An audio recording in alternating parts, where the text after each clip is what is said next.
Man, I am so fucking annoyed. Just cause it's like, you mean to tell me right as I was getting in the middle, like right as the video was getting deep, I just hear dun dun dun dun dun dun dun dun dun, and it's just like this fucking 11:50 a.m. alarm for like, ooh, time to eat lunch. I hate to break it to you, phone. You have a lot more hope and faith in me than you think. Cause bitch, I just woke up. That's my breakfast time, if anything. Also, it's kind of annoying too because my other alarm for 11:35 did not go off, but whatever.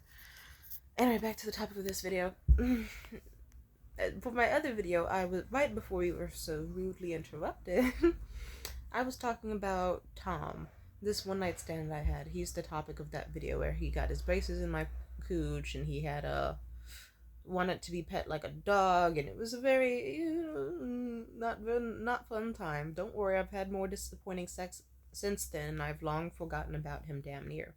But what stuck about him is like he, I guess, during pillow talk, like I said, most men will be more willing to talk about their emotions after sex because it's like a cathartic release, and I know how badly a person may need that. So he told me some very dark and depressing stuff about what his neighbor did to him when he was a child. And that's really not good, obviously. Not like I need to say that. Sorry. But yeah, also, just in case my face kind of stiffens up or twitches if I'm uncomfortable, I'm not trying to smile at his story of Law and Order SVU level sad things that happened to him. That's not my way. I'm just trying not to cringe super hard. But it was such a sad story and I cried and shit.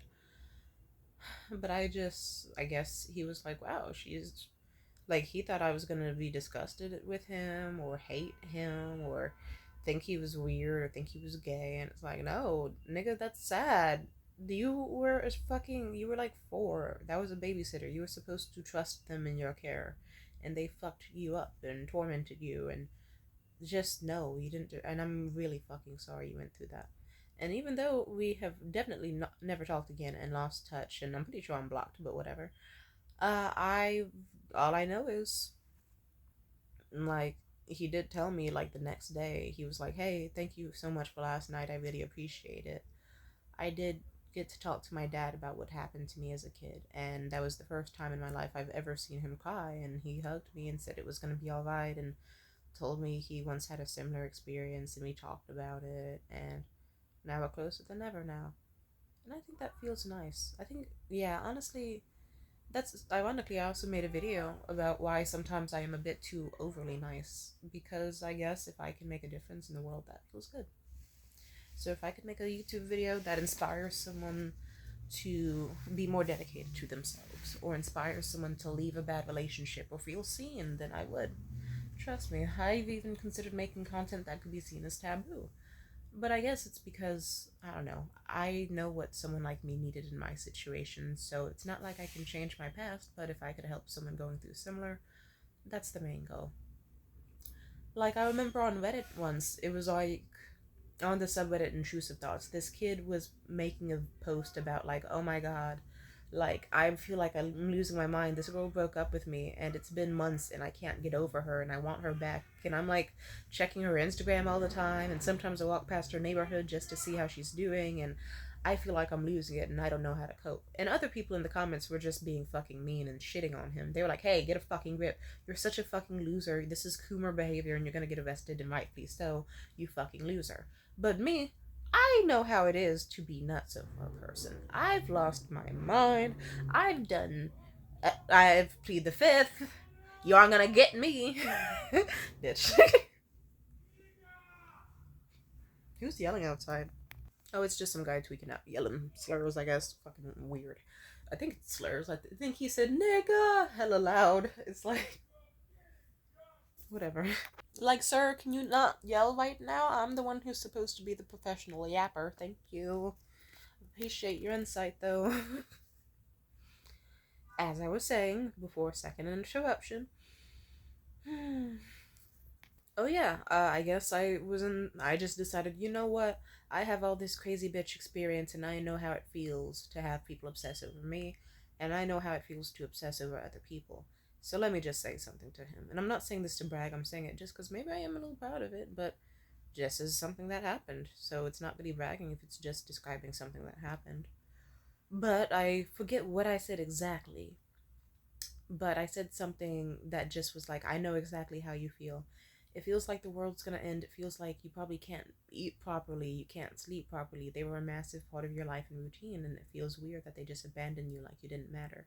Or that maybe you did matter to them, but just not anymore in the way that you think. So now you're stuck with all these emotions of love and passion, and it doesn't sound like things ended on the right foot or quite the right way from what you said. And that can be really tricky and difficult. I know. The hardest part about it, though, is I have your experience. Trust me, I've done stuff 10 times worse than what you've done, Youngblood, and it is bad. But you are not a bad person inherently. You're just someone going through a very hard time and struggling to cope with emotions because you probably don't have systems in place to deal with them. And I just kind of went, but at the same time, I didn't say it so teachery and condescending. I also just, you have to toss in words and like Youngblood or homie or be chill so that they know you're not a fed or whatever. But I just told him, you got it, dude. It's okay. You gonna boss up on him.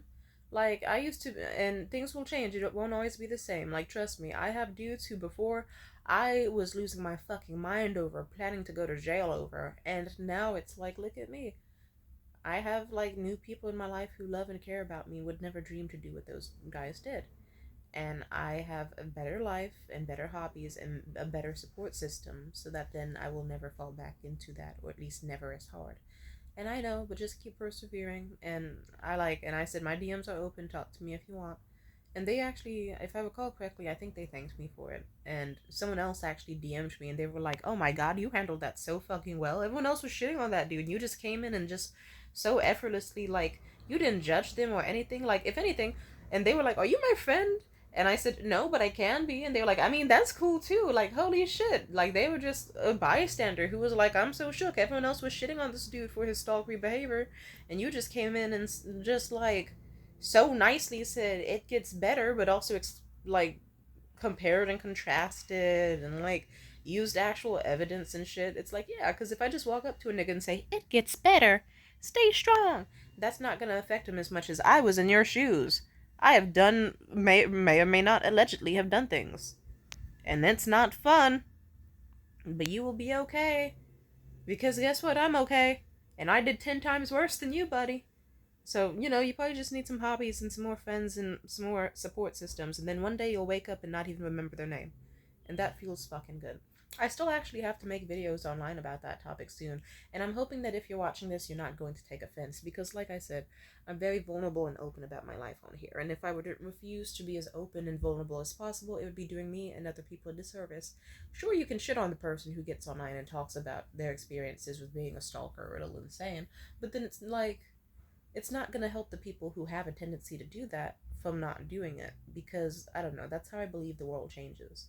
If you give a place for people to be not judged for their thoughts, and, like, openly discuss things without shitting down each other's throats, you're gonna get a lot more progress. But yeah, I guess it just feels good to know I can make that difference, and it feels lovely. And also, don't underestimate it, because even you, when you comment on my page, like, if you're leaving out here positive or funny comments or thoughtful, insightful stories, it makes me smile, because it's like, wow, someone actually understood what I was saying and comprehended it and is elaborating and adding themes. Ooh, I adore you. And it makes, like, I once remember I left a long video on here that was almost an hour long, and I was shocked that several people watched it from start to finish and left nice, lengthy comments. I wanted to cry so bad. I like that even when I think I'm alone, that something about the world just is like, you're not. There's 7 billion people. It's destined that at least some are going to care for you. And I think that's beautiful. I love it so much. Anyway, I think I should go make breakfast or something. And maybe I'll make a video in a second about my date yesterday. Have a good day. Love you and thank you for being here. You're wonderful. Your presence is admired and I appreciate. Can you hear that?